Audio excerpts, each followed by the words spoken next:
স্নেহের 2024 সালের নতুন বছরের সপ্তম শ্রেণীর ছাত্রছাত্রী বন্ধুরা, আশা করি তোমার সবাই ভালো আছো।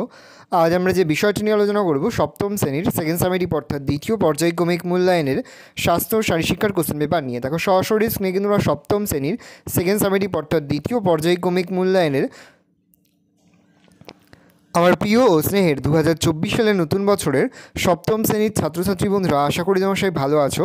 আজ আমরা যে বিষয়টি নিয়ে আলোচনা করব সপ্তম শ্রেণীর সেকেন্ড সামেটিভ অর্থাৎ দ্বিতীয় পর্যায়ক্রমিক মূল্যায়নের স্বাস্থ্য ও শারীরশিক্ষার কোশ্চেন পেপার নিয়ে। দেখো সরাসরি স্ক্রিনে কিন্তু আমরা সপ্তম শ্রেণীর সেকেন্ড সামেটিভ অর্থাৎ দ্বিতীয় পর্যায়ক্রমিক মূল্যায়নের স্বাস্থ্য ও শারীরশিক্ষার কোশ্চেন পেপারটা দেখতে পাচ্ছ। ফুল মার্কস তোমাদের রয়েছে 5 আর সময় তোমাদের রয়েছে 15 মিনিট।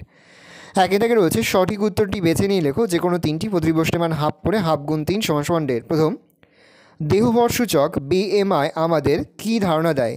মেদের পরিমাণ, মাংসের পরিমাণ না হাড়ের পরিমাণ? উত্তর হবে মেদের পরিমাণ। প্রশ্ন, রাতের খাদ্য গ্রহণের পর অন্তত কত মিনিট হাঁটা উচিত? 10 মিনিট, 15 মিনিট না 20 মিনিট? উত্তর হবে 15 মিনিট। পরের প্রশ্ন, একজন পূর্ণবয়স্ক মহিলার মোট ওজনের সাপেক্ষে মেয়েদের শতকরা পরিমাণ 10%, 25%, 30%? উত্তর হবে 25%। দুই থেকে সত্য মিথ্যা লেখো, প্রশ্নের মান হাফ করে, হাফ গুণ 3 = 1.5। প্রথম, বিদ্যালয়ের দ্বীপাহারিক আহার একটি পুষ্টিকর কর্মসূচি। উত্তর হবে ঠিক, তাহলে সত্য লিখব। মেদ ঝরাতে ফাস্টফুড বর্জন করতে হবে। উত্তর হবে ঠিক, তাহলে আমরা সত্য লিখব। দুধ একটি ক্যালসিয়াম জাতীয় খাদ্য। উত্তর হবে ঠিক, তাহলে আমরা সত্য লিখব। তিনি তাকে রয়েছে 2-1 কথায় উত্তর দাও যে কোনো দুটি, প্রতিটি প্রশ্নের মান 1 করে 1 × 2 = 2। প্রথম, সুষম খাদ্য কাকে বলে? যে সকল আহার্য সামগ্রীতে খাদ্য উপাদানের সবকটি উপাদান অর্থাৎ কার্বোহাইড্রেট, প্রোটিন, ফ্যাট, ভিটামিন, খনিজ লবণ ও জল যথোপযুক্ত পরিমাণে থাকে তাকে সুষম খাদ্য বলে। বলছে পুষ্টির দুটি পরিপোষক কী কী? পুষ্টির 6টি পরিপোষক যথা কার্বোহাইড্রেট বা শর্করা, প্রোটিন বা আমিষ, ফ্যাট বা চর্বি বা স্নেহ পদার্থ, ভিটামিন, খনিজ লবণ ও জল। পরে হচ্ছে মেধাধিক্য কাকে বলে? দেহের ফ্যাটের পরিমাণ বেশি হলে বা দেহে অতিরিক্ত চর্বি সঞ্চিত হলে যে অবস্থার সৃষ্টি হয় তাকে মেধাধিক্য বলে। পুষ্টি কাকে বলে?